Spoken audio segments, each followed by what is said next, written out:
வணக்கம் அன்பானவர்களே, வாழ்த்துக்கள். God bless you all. Hamas இஸ்ரேலுக்கு தந்த கருப்பு சட்டை அடையாளம் என்கிற தலைப்பில் இந்த வீடியோவில் ஒரு சில விஷயங்கள்.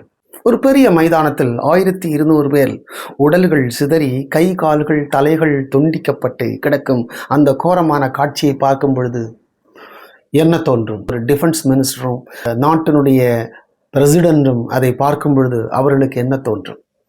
சொந்த நாட்டு மக்களை இப்படி சின்ன பின்னமாக்கி தள்ளிவிட்டார்களே, அந்த நாளை நினைவு கூர்ந்து அதற்கு பழிவாங்கும் விதமாகத்தான் பெஞ்சமின் நெத்தன்யாகு அவர்களும் யோவ் காலண்ட் அவர்களும் கருப்பு சட்டை அணிந்து தீவிரவாதத்துக்கு எதிராக தாக்குதல்களை தொடர ஆரம்பித்தார்கள். மறுநாளிலேயே உடனடியாகவே காசா மேலே ஏர் ஸ்ட்ரைக் இராணுவ நடவடிக்கை தொடங்கியது. இஸ்ரேலுடைய தைரியத்தையும் வீரத்தையும் காட்டுகிறது. எந்த நாடையும் கன்சல்ட் பண்ணவே இல்லை. தங்கள் நாட்டில் 1200 பேர் இறந்திருக்கிறார்கள். 250 பேரை பிணைய கைதிகளாக பிடித்து கொண்டு போயிருக்கிறார்கள். அதனாலே யாருக்கும் அஞ்சாத இஸ்ரேல் நெவர் அகெயின், இனிமேல் இப்படி நடப்பதற்கு ஒருபோதும் அனுமதிக்கக்கூடாது அப்படிங்கிற அந்த ஸ்லோகத்தின் பிரகாரம் Israel will reach you one day, Israel ஒரு நாள் உங்களை சந்திக்க வரும். அந்த ஸ்லோகனுடைய அடிப்படையிலையும் we will never forgive you and forget you, நாங்கள் ஒருபோதும் உங்களை மன்னிக்கவும் மாட்டோம் மறக்கவும் மாட்டோம். இப்படிப்பட்ட ஒரு 3 ஸ்லோகன் அங்கே இருக்கும். இந்த ஸ்லோகனுடைய அடிப்படையில் இஸ்ரேல் தைரியமாக களமிறங்கினது. கருப்பு சட்டையை இருவரும் அணிந்து கொண்டார்கள். பேராகிளைடரில் இறங்கினார்கள். கையில் கத்தி, கடப்பா, துப்பாக்கி போன்ற பெரிய பெரிய கொடூரமான ஆயுதங்கள், கத்திமுனை தாக்குதல், துப்பாக்கி சூடு, வாகனங்களில் கட்டி இழுத்தல், அடித்தல், உதைத்தல், கற்பழித்தல் என ஹமாஸ் ஈவு இரக்கமின்றி பெண் பிள்ளைகளை கூட, சிறு பிள்ளைகளை கூட ஈவு இரக்கமின்றி அந்த நாட்டுக்குள் சட்டவிரோதமாக இறங்கி அடித்தார்கள். அந்த ஹமாஸ் நடத்தின அந்த கோர காட்சி நெஞ்சை பதற வைக்கக்கூடியதாக இருந்தது. அதனாலேயே கருப்பு சட்டையை அணிந்து கொண்டார்கள். கருப்பு சட்டை பெஞ்சமின் நெத்தன்யாகு, கருப்பு சட்டை யோவ் காலண்ட் அவர்களை நாம் அழைக்கலாம். ஹமாஸை இல்லாமல் செய்ய வேண்டும் என்பதற்காகவே அந்த கருப்பு சட்டையை அவர்கள் அணிந்து கொண்டார்கள். இன்னைக்கு பாருங்க, இந்த நாள் வரையிலும் ஹமாஸுடைய 80% இடங்கள் இஸ்ரேலுடைய கண்ட்ரோலுக்கு வந்துருச்சுது. இன்னும் மீதி இருக்கிற ஹமாஸ் அடி வாங்கிக்கிட்டே இருக்கிறாங்க. ஈரானுடைய துணை இல்லாமல் இப்போ ஈரான்கிட்ட இருந்து எந்த துணையுமே இல்லை. ஏன்னா ஈரானே கொஞ்சம் சிக்கலில் கிடக்குது. அதே மாதிரி தான் ஹிஸ்புல்லா, ஹமாஸுக்கு துணையாக வந்த ஹிஸ்புல்லாக்களும் இன்றளவும் அடி வாங்கி கொண்டே இருக்கிறார்கள். ஈரானில் பாருங்க, அயதுல்லா அலி கோமேனி அவர்கள் கொல்லப்பட்டார்கள். அவரோடு கூட அவருடைய குடும்பமும் கொல்லப்பட்டது. எல்லாரும் கருப்பு சட்டையை அணிந்தார்களா? கருப்பு அங்கிகளையும் கருப்பு சட்டைகளையும் அணிந்து ஈரான் வீதிகளிலெல்லாம் கிட்டத்தட்ட 44 to 34 மில்லியன் ஜனங்கள் எல்லாருமே கருப்பு சட்டை அணிந்து அழுது கொண்டே போனார்கள். இங்கே இவர்களை 2023 அழுது ஓலமிட வைத்தார்கள். 2026 அங்கே அவர்கள் அழுது ஓலமிட்டார்கள். இந்த ரெண்டையும் நீங்கள் கொஞ்சம் மேட்ச் பண்ணி பாருங்க. அவர்கள் செய்ததற்கும் இவர்கள் செய்ததற்கும் கரெக்டாக இருக்கு. விதிக்கு விதி, சதிக்கு சதி கரெக்டாக போயிட்டு இருக்கிறத பார்க்க முடியும். இன்னும் தீவிரவாதங்கள் எல்லாம் குறையலுமே. எந்த தீவிரவாதமும் கேன்சலேஷன் பண்ணவே இல்லை. தீவிரவாதம் அது பாட்டுக்கு இருந்துட்டு தான் இருக்குது. புதுசாக அதில் ஆளுங்க சேர்ந்துக்கிட்டு தான் இருக்கிறாங்க. அதனால் அது வளரும் என்பதை நாம் நன்கு எதிர்பார்க்க முடிகிறது. ஏன்னா இன்னும் யுத்தங்கள் இருக்குல்ல, தீர்க்க தரிசன யுத்தங்கள் எருசலேமுக்கு நேராக நிறையவே இருக்கிறபடினால தீவிரவாதங்கள் குறையாது. இந்த ஹமாஸ் அட்டாக் நடந்த பிறகு இஸ்ரேல் ஒரு சுற்று 2 சுற்று பல சுற்று தாக்கின பிறகு அதே கருப்பு சட்டை அணிந்த யோவ் காலண்ட் அவர்கள், இஸ்ரேலுடைய டிஃபென்ஸ் மினிஸ்டர், ஈரானுக்கு ஒரு லெட்டர் எழுதினார் பாருங்க. அதில் ஒரு 3 பாயிண்ட் 4 பாயிண்ட் எனக்கு ரொம்ப பிடித்தமான பாயிண்ட். அந்த பாயிண்ட் உங்களுக்கு சொல்கிறேன் பாருங்க. அவர் இந்த லெட்டரை ஜூலை 11, 2025 அது எழுதுறாரு. அதில் அவர் ஃபர்ஸ்ட் பாயிண்ட் சொல்லும் பொழுது பாருங்க, whatever Iran pulls Israel will strike. Iran என்னென்ன செய்தோ அதற்கு எதிராக நாங்கள் என்ன பண்ணுவோம்? அதை அடித்து இல்லாமல் செய்து விடுவோம். 2வது பாயிண்ட் பாருங்க, we are more thousands mile from your border. நாங்கள் உங்கள் பார்டர்லேருந்து ரொம்ப தொலைவில் இருக்கிறோம். அதனால் எங்களை என்ன பண்ணாதீங்க, நீங்கள் டிஸ்டர்ப் பண்ணாதீங்க, எங்களை மேலும் மேலும் இழுக்காதீங்க, யுத்தத்துக்கு இழுக்காதீங்க அப்படின்னு சொன்னார். மூன்றாவது, focus on the welfare and future of your own people. உங்கள் சொந்த நாட்டை பாருங்களேன், உங்கள் சொந்த மக்களுடைய எதிர்காலத்தை பாருங்களேன், அது நல்லது தானே. பார்த்தீங்களா, ஒரு டிஃபென்ஸ் மினிஸ்டர் நல்ல குணத்தோடு கூட எப்படி எழுதுறாரு பாருங்க. இன்னொரு தாழ்மையான ஒரு ரைட்டிங்ஸ் கூட அந்த லெட்டரில் இருக்குது பாருங்க. abandon your war against small. we are small அப்படின்னாரு. நாங்கள் சின்னவங்களா இருக்கோம், நாங்கள் சின்ன நாடு, எங்கள் நாடு குட்டி நாடு, அதனால் எங்கள் நாட்டோடு கூட நீங்கள் போர் தொடுப்பதை நிறுத்தி கொள்ளுங்களேன் அப்படின்னு சொன்னார். இதை எதையுமே அயதுல்லா அலி காமேனி அவர்கள் கண்டுகொள்ளவே இல்லை. பாருங்க, ஜூலை 11, 2025 இந்த லெட்டர் டைரக்டாக அயதுல்லா அலி காமேனி அவர்களுக்கு போகிறது. 8 மாதம் இஸ்ரேல் காத்திருந்தது. இந்த லெட்டர் எழுதின நாளிலிருந்து 8 மாதம் இஸ்ரேல் காத்து இருந்தது.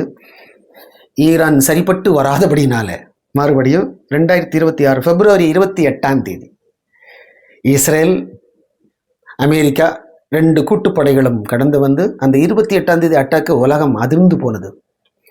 ஈரானுடைய பெரிய பெரிய இராணுவ தளபதிகள், விஞ்ஞானிகள், பெரிய பெரிய அறிவர்கள், முக்கியமான தலைவர்கள், இன்னும் உச்சபட்ச தலைவர் கோமேனி அவருடைய குடும்பம் உட்பட எல்லாருமே சிதைக்கப்பட்டார்கள், எல்லாருமே கொல்லப்பட்டார்கள். பீஸ் டீலுக்கு போயிருந்திருக்கலாம், இஸ்ரேலோடு கூட நல்ல தோழமையும் நட்புறவும் வைத்திருந்திருக்கலாம்.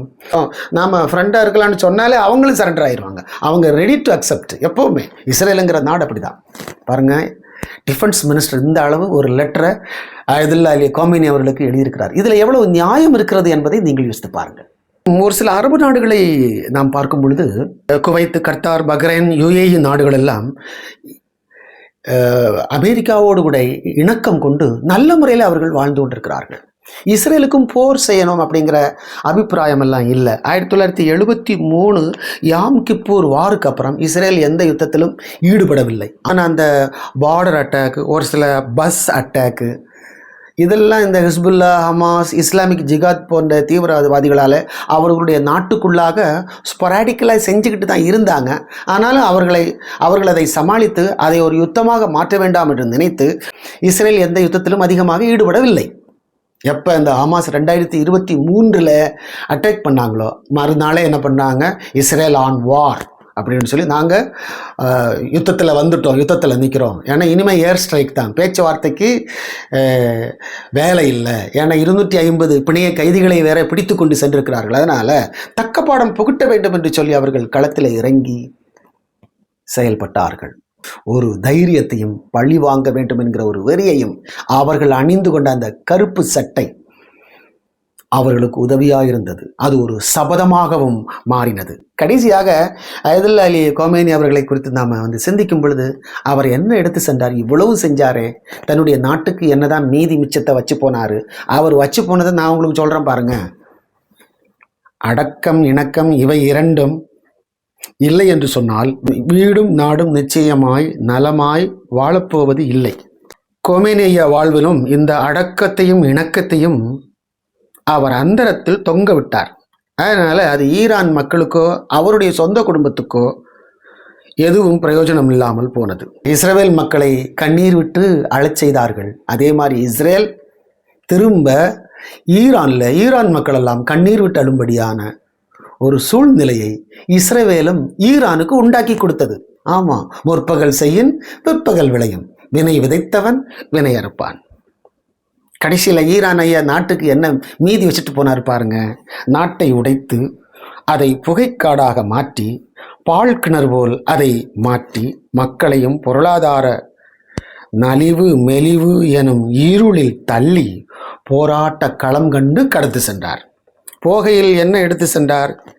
இல்லை, எதுவும் எடுத்து செல்லவில்லை. மாறாக மனைவி, மகள்கள், மருமகள், பேரப்பிள்ளை என சொந்த குடும்பத்துக்கும் குண்டுமலை மரணத்தை பரிசாக வாங்கி தந்து இலவசமாக ஒன்றும் தெரியாதவர் போல் கடந்து சென்றார்.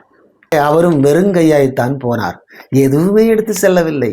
இது உலக தத்துவம், வாழ்க்கை தத்துவம். விடை பெற்றார் கோமேனி அவர்கள்.